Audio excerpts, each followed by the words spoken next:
शेखावाटी में गैंगवार का इतिहास काफी पुराना है। यहाँ सक्रिय बदमाशों के गैंग वर्चस्व की लड़ाई के लिए आपस में टकराते आए हैं।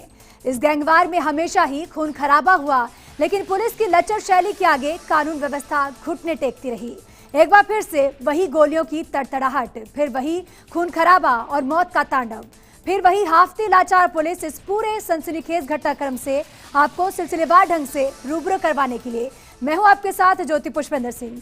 तो आइए शुरू करते हैं खास कार्यक्रम धोरों में धाएं धाएं।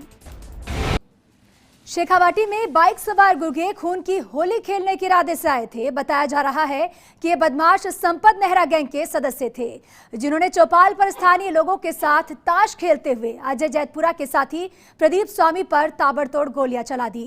इस गोलीकांड में प्रदीप के साथ साथ 2 स्थानीय लोगों की भी हत्या कर दी गई। जवाबी हमले में फायरिंग करने वाले बदमाशों में से एक की मौत हो गई। कैसे हुआ पूरा घटनाक्रम, इस रिपोर्ट में देखिए।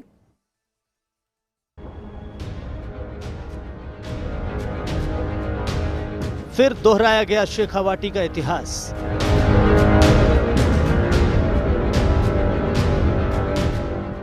फिर गोलियों की तड़तड़ाहट से थर्रा उठी शेखावाटी की धरती।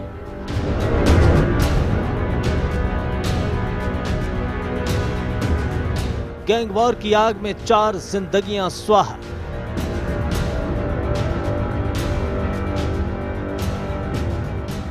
संपत नेहरा गैंग और अजय जैतपुरा गैंग में टक्कर।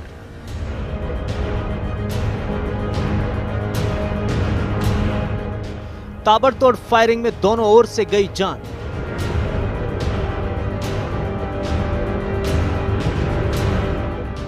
गैंगवार से फिर लाल हुई चूरू की धरती।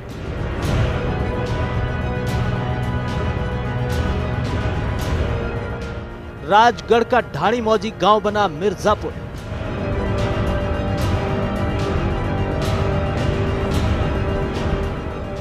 गैंगस्टर्स में नहीं दिखा चूरू पुलिस का खौफ।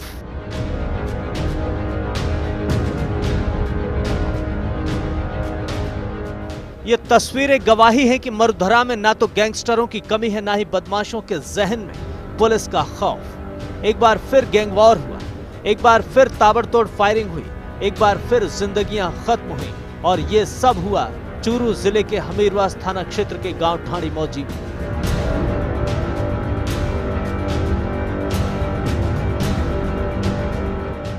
दिन दहाड़े गोलियों की तड़तड़ाहट से लोग दहशत से भर गए। दोपहर को गांव की चौपाल में बैठे प्रदीप जैतपुरा पर बाइक सवार शूटरों ने ताबड़तोड़ फायरिंग कर दी, जिसमें प्रदीप जैतपुरा और पास में बैठे 2 ग्रामीणों की जान चली गई। वारदात को अंजाम देने के बाद जब शूटर भागने लगे तो ग्रामीणों ने बाइक का पीछा किया। बाइक गिर गई और एक शूटर की मौत हो गई। वारदात में शामिल एक शूटर घायल हो गया।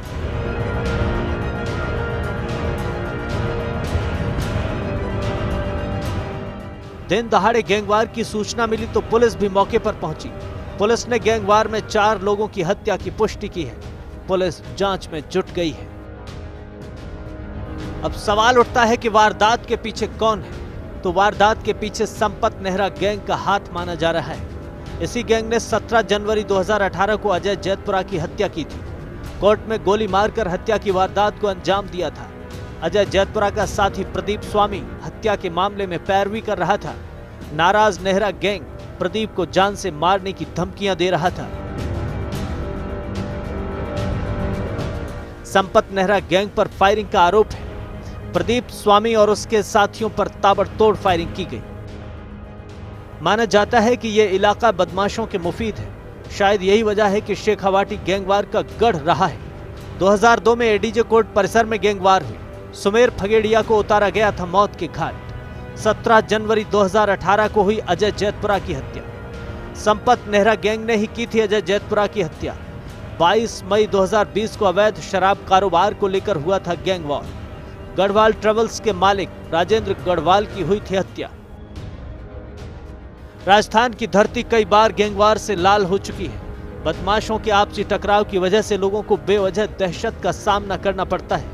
इन घटनाओं पर नजर डालें तो राजगढ़ में गैंगवॉर का लंबा इतिहास है। चूरू गैंगवॉर में 2 बदमाश समेत 4 की मौत। संपत नेहरा गैंग ने जिसे धमकी दी उसे ढेर कर दिया। तमाशबीन बनी रही पुलिस, नहीं लगा कुछ हाथ। चूरू के राजगढ़ में गैंगवार का पुराना इतिहास।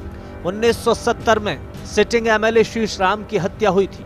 उसके बाद लगातार राजगढ़ की गलियों में गोलियों की गूंज सुनाई देती रही है। ट्रांसपोर्टर, शराब माफिया के साथ सफेद पोश भी शामिल है। हरियाणा पुलिस ने किया था अनिल का एनकाउंटर। उस वक्त के गैंगस्टर के निशाने पर आया था ये इलाका।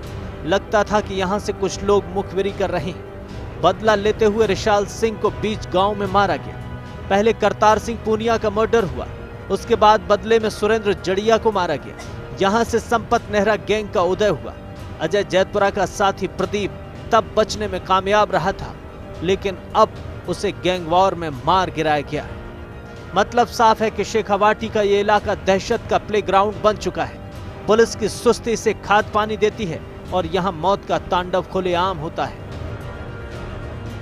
दोपहर को दिन दहाड़े ढाणी मौजा गांव है, वो गोलियों की गूंज से एक गूंज उठा और एक घटना के बाद में गांव के अंदर है वो सन्नाटा छा गया और गांव के लोग हैं वो घरों के अंदर दुबक गए। हालांकि गांव है वो पूरा जो घटना स्थल है वो खून से सन गया है और अपराधियों के यहाँ हौसले बुलंद नजर आ रहे हैं। यहाँ पुलिस को बड़ी जो है वो सख्ती दिखाने की आवश्यकता है, अन्यथा चूरू जिला है वो अपराधियों की सुरक्षित शरणस्थली माना जाएगा। चूरू फर्स्ट इंडिया से संजय प्रजापत। शेखावाटी में गन गैंग और खून खराबे की कहानी काफी पुरानी है। इस गैंगवार की नींव भी इसी अतीत में छिपी है। वक्त ने कई दफा धोरों में धाए धाए की गूंज सुनी है, उड़ती हुई लाशें भी देखी है।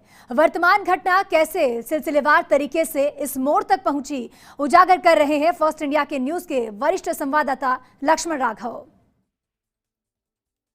यूं तो राजगढ़ में गैंगवार का इतिहास पुराना है। वहां की गलियों में गोलियां गूंजती रही हैं। 1970 में सिटिंग एमएलए की भी गोली मारकर हत्या कर दी गई थी। उसके बाद से ही वहां संगठित अपराध पनपता रहा है। सफ़ेद पोस्ट के साथ साथ शराब माफिया और ट्रांसपोर्टर्स का एक ऐसा नापाक गठजोड़ बना कि वहां की गलियों में बदमाश बेखौफी नजर आए। दरअसल अजय जैतपुरा की 2018 में गोली मारकर हत्या की गई थी। उसी हत्या में प्रदीप नाम के शख्स ने रिपोर्ट दर्ज कराई थी और नामजद रिपोर्ट में संपत नेहरा का पर भी आरोप लगाया था।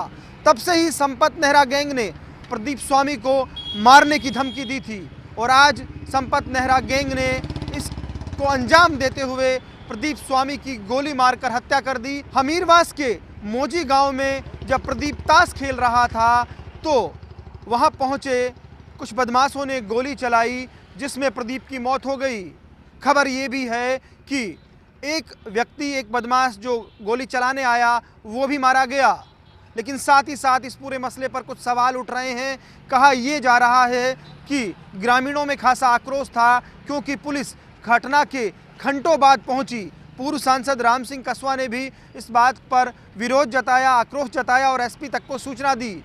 घटना के बाद आईजी प्रफुल्ल कुमार मौके के लिए रवाना हो गए। उनका कहना है कि इस घटना में 4 लोगों की मौत हुई है, 2 बदमाश हैं, 2 के रिकॉर्ड को लेकर पुलिस को शंका है। हालांकि कहा जा रहा है कि 2 ग्रामीण थे जो इस घटना में एक तरह से बेमौत मारे गए। कुल मिलाकर कहा जा सकता है कि आज चूरू में हुई इस गैंगवार ने एक बार फिर राज्य सरकार के साथ साथ पुलिस की कार्यप्रणाली पर सवालिया निशान लगाया है। आने वाले वक्त में पुलिस को इस बात का जवाब देना होगा कि आखिर कैसे बदमाश इतने बेखौफ हैं कि आए दिन राजगढ़ में गैंगवार हो रहा है। दरअसल लोग भूले नहीं हैं कि किस तरह से ट्रांसपोर्टर्स के बीच में वहां पर गैंगवार चला और उसके बाद शराब माफियाओं के साथ भी ऐसा हुआ। कहा यह भी जाता है कि इस गैंगवार का सिलसिला 1970 में जो शुरू हुआ उसके बाद हरियाणा पुलिस ने एक 2.5 लाख के इनामी का एनकाउंटर किया था और तब ये बात निकल कर आई थी कि उनकी मुखबरी इस इलाके के लोग करते रहे हैं। उस वक्त करतार सिंह पूनिया को मारकर बदला लिया गया और उसके बाद ये सिलसिला चल पड़ा। लेकिन निश्चित तौर पर राजस्थान जैसे राज्य में इस तरह की घटना सवालिया निशान खड़ा करती है। अब उम्मीद की जाए कि मुख्यमंत्री अशोक गहलोत की ये सरकार इस पूरे मसले को बेहद गंभीरता से ले और इस तरह की कोशिश की जाए कि इस संगठित अपराध की जड़ों पर चोट हो और इस गैंगवार से वहां के बासिंदों को मुक्ति मिले। एक और बात ये भी है कि संपत नेहरा ने जितनी भी धमकियां दी हैं उन सब धमकियों पर वो एक तरह से कहिएगा अपने मंसूबों पर कामयाब रहा है और उसने घटना को अंजाम तक पहुंचाया है। तो ये जो घटनाक्रम है ये भी कहीं ना कहीं पुलिस की कार्यप्रणाली पर सवाल खड़े करता है। उम्मीद की जानी चाहिए हुक्मरान चेतेंगे और पुलिस के आला अधिकारी भी इस बार जो एक तरह से 4 लोगों की हत्या हुई है, जिसमें 2 भले ही बदमाश हैं, उस पूरे घटनाक्रम को लेकर बेहद गंभीरता बरतेंगे और कुछ ऐसा किया जाएगा जिससे आने वाले दिनों में कम से कम राजगढ़ की गलियों में गोलियां ना गूंजे। कैमरा पर्सन गुलाम रसूल, सहयोगी संजय प्रजापति के साथ Lakshman Raghav, first India news, Churu.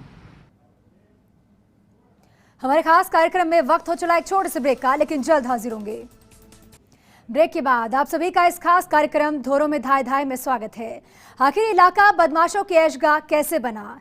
क्यों इस रेगिस्तानी इलाके में दहशत की खेती धड़ल्ले से होती है? पुलिस क्यों यहां खुद को लाचार पाती है? और कैसे यहां बदमाश आपस में खुलेआम फायरिंग कर एक दूसरे से अदावत की तिजारत करते हैं? और कैसे आम आदमी यहां गोलियों की बरसात में बलि का बकरा बन जाता है? इस रिपोर्ट में देखिए।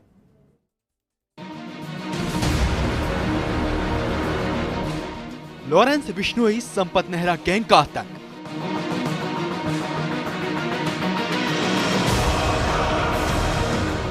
अजय जैतपुरा गैंग ने भी फैलाई दहशत।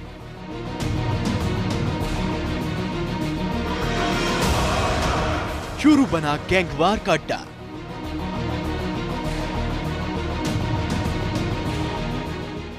चूरू जिला शेखावटी का एक ऐसा इलाका है जहां गैंगवार की खबरें मानो आम बात हो। चाहे बात लॉरेंस बिश्नोई संपत नेहरा गैंग की हो या फिर जिक्र अजय जैतपुरा गैंग का हो, हर किसी का चूरू से खास कनेक्शन रहा है और वो चूरू को अपने आतंक से कई मर्तबा डरा चुके हैं। चूरू में ही हुआ था आनंदपाल का एनकाउंटर। चूरू से नामी गैंगस्टर आनंदपाल का भी नाम जुड़ा हुआ है। दरअसल आनंदपाल सिंह जेल से फरार होने के बाद चूरू में ही फरारी काट रहा था और यहाँ के मालासर में ही आनंदपाल का एनकाउंटर हुआ था। चूरू जिले में लगभग पिछले 10 वर्षों से एक के बाद एक बड़ी गैंगवार की घटनाएं होती जा रही है और चूरू जिला अपराधियों की पसंदीदा शरणस्थली बन गया हो। यहाँ पर आनंदपाल ने भी फरारी के दौरान यहीं पर अपना समय बिताया था और आनंदपाल का एनकाउंटर भी चूरू के मालासर में एसओजी के द्वारा किया गया तो था। लॉरेंस बिश्नोई संपत नेहरा गैंग की दहशत। लॉरेंस बिश्नोई और संपत नेहरा गैंग का नाम चूरू की पुलिस के लिए दहशत का दूसरा नाम है, क्योंकि ये दोनों गैंग यहाँ पर खुलेआम कानून की धज्जियां उड़ा चुके हैं और तो और कोर्ट परिसर में भी इन गैंग्स ने फायरिंग की है। इसके साथ ही राजगढ़ में एक के बाद एक बड़े अपराध घटित हो रहे हैं। अजय जैतपुरा की राजगढ़ के कोर्ट के अंदर हत्या कर दी गई थी, जो प्रदेश की एकमात्र घटना थी। इसमें लॉरेंस बिश्नोई गैंग और संपत नेहरा गैंग पर आरोप लगे थे। इस मामले में अजय जैतपुरा की हत्या पर संपत नेहरा को गिरफ्तार भी किया गया था। सीमा विवाद का बदमाश उठाते हैं लाभ। दरअसल चूरू राजस्थान और हरियाणा बॉर्डर पर है, जिसके चलते अपराधियों को ये खासा रास आता है, क्योंकि वो वारदात अंजाम देकर यहाँ से हरियाणा और हरियाणा से राजस्थान में आसानी से आ जा सकते हैं और दोनों राज्यों की पुलिस सिर्फ और सिर्फ सीमा विवाद में फंसी रहती है। चूरू जिले में अपराधियों का गठ बनने का मुख्य कारण यह भी माना जा रहा है कि यहाँ हरियाणा का बॉर्डर लगता है। हरियाणा के अपराधियों का यहाँ आना जाना रहता है और पुलिस को गच्चा देने के लिए बॉर्डर क्रॉस करके ये अपराधी अपने आप को कुछ समय के लिए बचा पाते हैं। बीएसपी नेता की दिन दहाड़े हत्या। चूरू के राजगढ़ में बदमाशों की तूती बोलती है। यहाँ न आम नागरिक बल्कि राजनेता तक बदमाशों के आतंक का शिकार हो चुके हैं, जिसकी वानगी बीएसपी नेता वीरेंद्र न्यागली की हत्याकांड के वक्त देखने को मिली।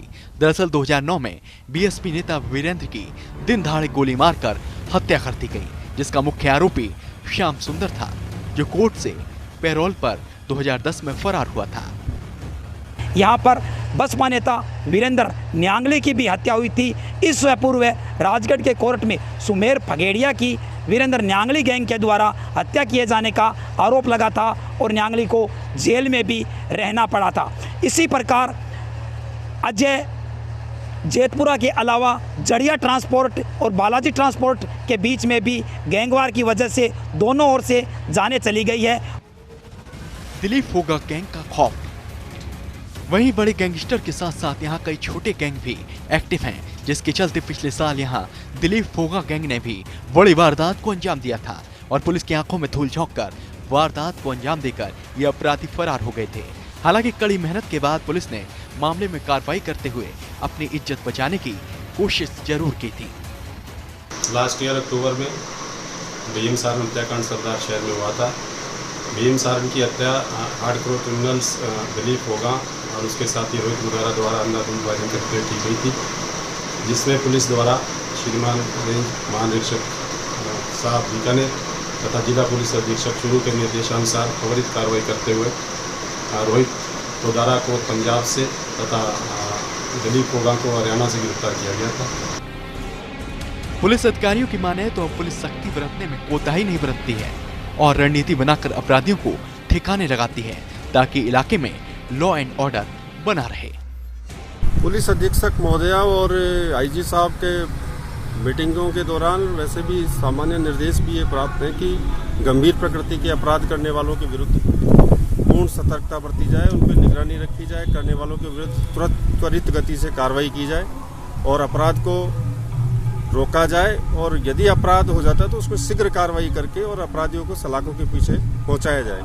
उसके तहत त्वरित कार्रवाई करते हुए जब भी इन्हें गंभीर प्रकृति का अपराध होता है तो उसमें काफी गंभीरता से लिया जाकर उसके विरुद्ध कार्रवाई की जाती है अपराधियों के खिलाफ। चूरू में वारदातों का सिलसिला बहुत लंबा है। अगर नजर डालें तो लंबी फहरिस्त सामने आती है। 2002 में एडीजी कोर्ट परिसर में गैंगवार में सुमेर फोगड़िया की मौत हुई थी। वहीं 17 जनवरी 2018 को गैंगस्टर अजय जैतपुरा की कोर्ट में हत्या की गई। वहीं 22 मई 2020 को चूरू में अवैध शराब के कारोबार को लेकर गैंगवार देखने को मिली और राजगढ़ में अवैध तरीके से शराब बिक्री को लेकर फायरिंग में गढ़वाल ट्रेवल्स के मालिक राजेंद्र गढ़वाल की हत्या कर दी गई। पुलिस अधिकारियों का कहना है कि वो गैंगवार से निपटने के लिए तैयार है और अपराधियों की शरणस्थली चूरू को नहीं बनने दिया जाएगा। अब देखना यह है कि पुलिस अपराधियों को कब तक खदेड़ पाती है और चूरू कब शांत होता है। फर्स्ट इंडिया चूरू से संजय प्रजापति। और इसी के साथ फिलहाल इस बुलेटिन में इतना ही, लेकिन आप बने रहिए फर्स्ट इंडिया के साथ। नमस्कार।